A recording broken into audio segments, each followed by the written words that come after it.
bắt đầu thôi nhỉ? Hôm ấy tao đang nằm thì có tiếng gọi. Đạt ơi, mở cửa.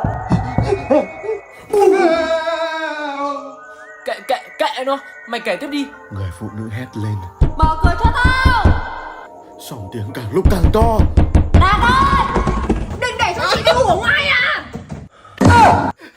Mày đùa tao à? Để tao kể nghiêm túc. Có một đám bạn đang ngồi trong phòng, mỗi người sẽ kể một câu chuyện ma của riêng họ. Sao giống mình thế? Trùng hợp thôi, những âm binh bắt đầu tìm đến căn phòng của họ. Nhà mày có ai ở nhà không?